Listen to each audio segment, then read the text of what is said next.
Quand on fait l'expérience de ce que j'ai nommé le non-né, on fait l'expérience du sans-forme, c'est-à-dire qu'il n'y a plus d'espace et notamment plus de temps pour mettre en valeur cet espace et pour que la conscience parcourt cet espace. Mais il reste un élément fondamental, c'est la conscience. C'est donc que la matière a besoin de la conscience pour exister, mais que la conscience peut exister sans la matière. Et donc cet espace du sans forme n'a pas de temporalité. Et parce qu'il n'a pas de temporalité, il ne peut pas produire l'espace tel que nous le connaissons dans la matière, et nous ne pouvons pas explorer cet espace à partir de ce que nous sommes actuellement, parce que nous n'avons pas les qualités requises pour l'explorer, pour l'observer. C'est pour cela qu'il n'y a plus pour nous plus rien à observer. Il ne reste que la conscience qui est une expression de l'énergie, mais une expression de l'évolution de l'énergie, à la fois à travers l'espace de la matière, mais peut-être aussi à travers de cet espace de néant ou de non-né, ou cet espace de sans forme, sans matière. Alors peut-on explorer cela mathématiquement? Bien, c'est exactement pareil. Un scientifique n'aura pas les informations ou les éléments et les outils qui sont nécessaires pour explorer cet espace de la même manière qu'il explore l'espace de la forme, l'univers, le cosmos tel que nous le connaissons et dans lequel nous évoluons. Quoiqu'encore, il n'a pas les outils pour explorer les autres dimensions de la densité, parce que actuellement nous explorons l'espace où évolue le corps physique et nous ne savons pas encore mettre en équation des espaces où n'est pas le corps physique, parce qu'ils ne sont pas composés des mêmes éléments qui composent l'espace physique. Alors, dire d'explorer et de mettre en équation des espaces où ne persiste que la conscience, qui est cette évolution de l'énergie, eh bien, on en est très très loin. Par contre, notre être multidimensionnel peut avoir un court instant cette perception. Et quand je dis un court instant, ça nous ramène à l'espace physique, mais ce court instant est important pour formaliser, et on revient au terme de forme, dans la matière, une expérience exceptionnelle, mais que nous ne pouvons pas vivre. Nous ne pouvons que la réaliser d'une façon extrême et très courte, pour savoir que ce monde-là, cet univers-là, ce sans forme, ce sans matière, a une existence. Et quand nous parlons d'esprit, l'esprit fait partie du sans forme, l'esprit est bien une conscience de l'espace du sans forme, et non pas une conscience de l'espace, de la densité, de la matière. C'est pour cela que l'esprit, s'il veut explorer l'espace de la matière, a besoin d'intermédiaires. Et ces intermédiaires, on parle beaucoup de l'âme. L'âme est une expression de l'énergie du sans forme qui a pénétré la forme et qui, en pénétrant la forme, s'est exposé à toutes les caractéristiques de ces univers, de la densité, dont la mémoire est l'élément principal de sa composition. Donc l'âme est une extension de l'énergie espritique ou de la conscience du sans forme, tout comme l'ego est une extension de l'âme dans la dimension de la matière et de tout ce qui compose l'homme. Quand nous évoluons, nous ne pouvons pas évoluer en dehors de notre ego, c'est-à-dire qu'il évolue, comme je le disais dans l'interview, Notre ego évolue avec nous et se conscientise avec nous. On ne peut pas l'éliminer tant qu'on est dans l'espace de la forme, parce qu'il participe à notre évolution à l'intérieur de cet espace-là. Ainsi, on s'aperçoit que même dans notre processus d'évolution, de conscientisation, de supraconscience, l'ego est un acteur important de cette supramentalisation. Ça ne signifie pas qu'il doit rester tel que nous le connaissons, tel qu'il nous personnalise dans la matière, mais cela signifie que lui aussi subit un processus d'évolution à travers l'évolution de notre conscience.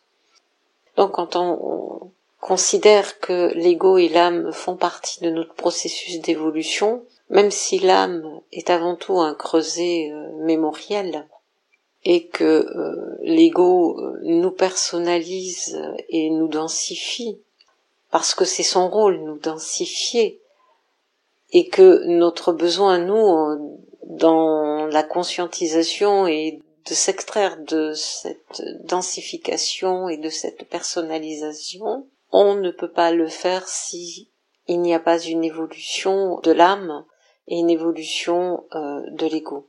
L'âme doit redevenir l'essence énergétique, c'est-à-dire l'énergie espritique qu'elle était à son origine en pénétrant le monde de la forme, et l'ego, effectivement, quand l'âme redeviendra ce qu'elle était initialement, va se séparer de tout ce qui le personnalise pour ne conserver que la partie énergétique de ce qu'il est, c'est-à-dire ce qui imprime le mouvement de la conscience dans la densité, dans la matière, dans la forme.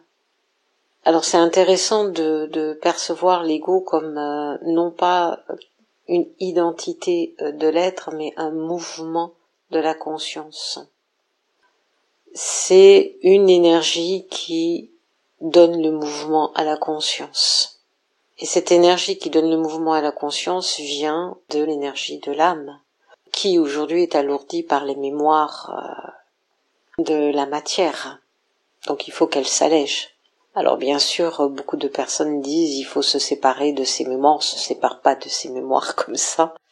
C'est pas quelque chose qu'on nettoie à travers un karma tel qu'il est dit dans la spiritualité. C'est une notion qui me semble aberrante, c'est-à-dire je l'aperçois comme une aberration et comme un leurre, comme un piège dans le fonctionnement de la matière. Plus on se densifie, et plus la matière nous retient. Donc plus la matière nous retient à travers les mémoires qui nous densifient. Il faut avoir une compréhension de comment les mémoires se créent. Et elles se créent parce que on s'accroche à elles. Quand on s'accroche à notre passé, on s'accroche à nos mémoires. Quand on s'accroche à vouloir construire nos futurs, on s'accroche à des mémoires qui sont déjà existantes et qu'on va rappeler en soi pour les vivre dans l'instant présent. Quand on les vit dans l'instant présent, c'est-à-dire dans notre mental, on les solidifie, on les consolide. Et quand on les consolide, eh bien, on alourdit notre conscience dans la matière. On donne du poids, alors que notre conscience doit s'alléger, et pour cela, elle doit rentrer dans un mouvement, et c'est l'énergie de l'âme et de son extension de l'ego qui va lui donner ce mouvement dans la matière et dans l'espace, de parcourir l'espace et donc d'évoluer à travers la matière et l'espace. Alors il faut commencer à ne pas s'accrocher à son passé. Ce qui a été. Certaines philosophies religieuses parlent d'être dans l'instant présent.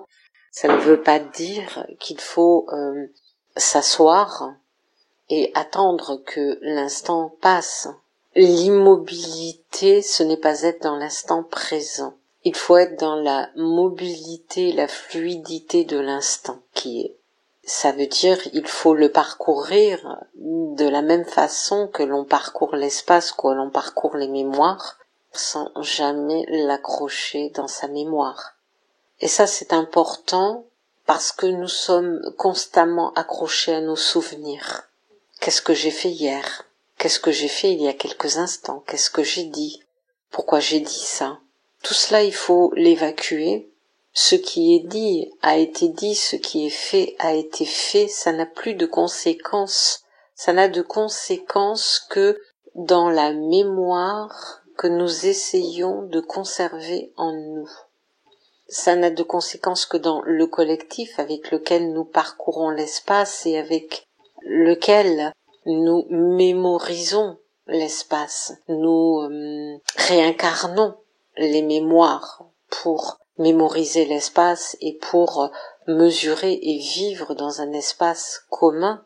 Ce que je vois, l'autre le voit, parce que collectivement nous le partageons. C'est cela la conscience collective. Cela ne veut pas dire que nous ne devons plus partager cette conscience collective, mais nous ne devons plus mobiliser cette conscience collective pour mobiliser notre conscience individuelle. Tout cela doit devenir fluide, c'est-à-dire nous le traversons comme nous traverserions la rue devant chez nous. Quand nous traversons la rue, nous regardons à droite, à gauche, nous traversons, eh bien, nous pouvons regarder à droite, nous pouvons regarder à gauche, nous pouvons regarder le passé, nous pouvons regarder le futur, nous pouvons regarder le présent, nous pouvons regarder ce qui est collectif, nous pouvons regarder l'espace, nous pouvons voir le temps, mais nous traversons. Nous traversons tout cela avec une certaine fluidité, c'est-à-dire, quand il y a fluidité, il y a glissement, et il n'y a pas d'accroche qui se fait. Dès que nous accrochons tout cela, nous participons à ce qui nous illusionne quotidiennement, une perception collective de notre monde, de notre environnement. Et cette perception collective influence la perception individuelle, l'être que nous sommes continuellement dans ses comportements, dans ses sensations, ses ressentis, dans sa participation à la vie du monde et de son monde, parce que nous avons notre propre espace-temps à l'intérieur de l'espace-temps terrestre, à l'intérieur de l'espace-temps du cosmos, de l'univers dans lequel nous existons, et nous faisons cette expérience.